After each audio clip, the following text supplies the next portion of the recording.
practice routine. So what we're going to be doing today are 3 drills. Okay? Before we start practice, after the kids are done stretching and throwing, we get into our individual defense. Our individual defense includes short hop drills, backhand drills, and then short hops with tags. So the first drill we do is our short hop drill. So what we do, we have the kids partner up about the distance between me and the camera. What we do, we get our kids into the proper fielding position. So what we do in a proper fielding position, we get our legs just a little bit wider than our shoulder length. We stay on our toes. We tell the kids they got to be on their toes so they're more athletic. If they're hit on their heels and the ball takes a bad hop, okay, it's hard to make that adjustment. So what we do, we get the kids on their toes, okay, they get their hands out in front, they get them out in front of their body, they get their hands into a clock position of 7 o'clock, if you're looking at a clock, okay, go to 7 o'clock at the bottom hand, top hand into 1 o'clock position. This is our proper fielding position. So I'm going to turn to the side so you guys can see it. My butt is low to the ground, I'm on my toes, it gets me in a more athletic position to be able to make adjustments left or right, or even drop step into hops as they come. When these kids do these drills, they get on their toes, they're out in front, hands are out in front. We work on short hops first. We do about 10. When we do the 10 short hops, the kids stay in this position. They flip the hands to the baseball, pick it up, throw it back to their partner. The reason that they do this is to build up the leg strength, build up some strength in the hands, and stay soft with their hands and be able to work through a baseball instead of getting real flip happy with the glove. You get flip happy with the glove, balls kind of bounce out. If they're down in this fielding position, hands are out in front, they can push through it and be able to work on making a transfer to the hand to make throws and plays when the game actually starts. So that's our first one. We get down, fielding position, hands are out in front, and they push through the ball. This is what it kind of looks like in real action if you're working with a partner throwing the ball at you. You're down, hands are out, and we're pushing through it, staying down in that low position, catching the ball, flipping it back, pushing out, flipping it back, staying soft with the hands, not cradling it into the body, but going to get the ball and pushing it. It's not a flick, but just a gradual movement through the ball. And after you do a couple of those, they get in that position to be able to push, get up, and make a throw. That's our first one. Okay, that's the first one they'll do. They'll do about 10 of those. Now, after you've done 10, we get into a position where we work on the backhand side. Okay, same idea, we stay low on the legs, but now we open the body up. Open the body up, we start with our glove on the back foot, and we work on using momentum in the legs to push through the baseball. The reason we do that, when we have momentum on our back legs, we are using our legs to get a throw across the diamond.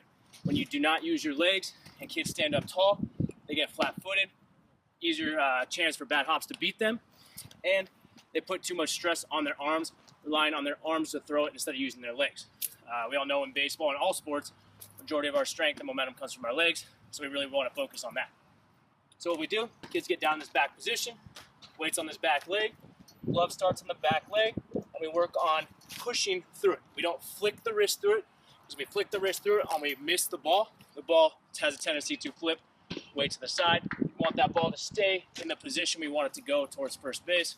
If we miss it here, it goes into an area that we can pick it up and still make a throw. Now with the backhands, one thing we do with the kids, we really make them think about where to catch the ball. Okay, so we got our glove. We have the fingers of the glove. What we do is we talk about catching the ball between the thumb and the forefinger. Okay, between these two spots. The reason we do that is so that if the ball, baseball, gets into the glove, we catch it there. If we miss early, we still have the webbing to work with. If we miss late, we still have the bottom base of the glove to work with. It gives us a little bit of wiggle room on this backhand side. So we work on catching it there, working on staying short, and using our legs to catch the ball more than our hands to push through. So when we work on this one, back leg, this is what it will look like in real action. Back leg, staying low, we do not come up, start on the back, and we push through. It's not a flick through, but a push through. As we see it, the legs are moving the glove. The glove is not being moved by my hand, it's being moved by the leg.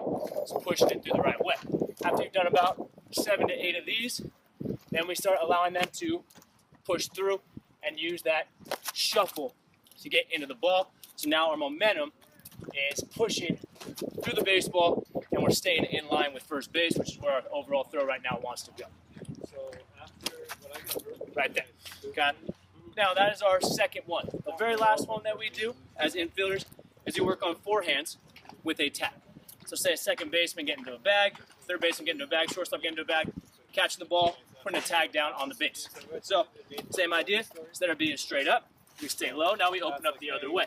When we open up the other way, we push our glove through, and we come back and we slap the tag down. Now, what we do when we have this, same idea, using the legs, staying in the legs. When we catch the ball, we slap the tag down on the base runner. We teach the kids to slap the ball down on the base runner so that an umpire can't make the call of missing a tag because the kid sweeps through and misses the base runner. We always tell them, don't give the umpire that ability to make that call.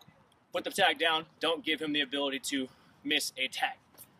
So when you get yourself down in that position, we get here, we pick the ball down, put the tag down. We do about 10 of these again.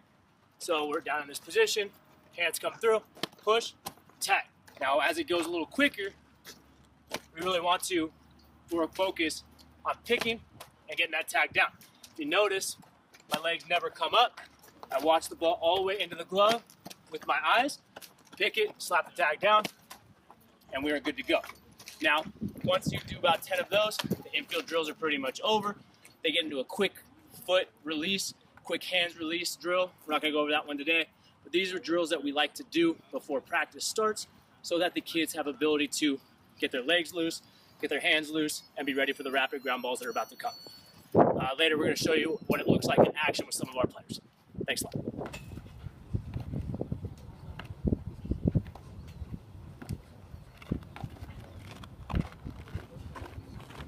All right, backhand.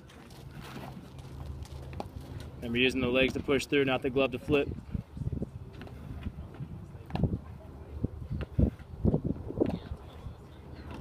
Ooh. And then go forehands with the tag. Remember, slap the tag straight down. Don't slap, there. Slap it straight down.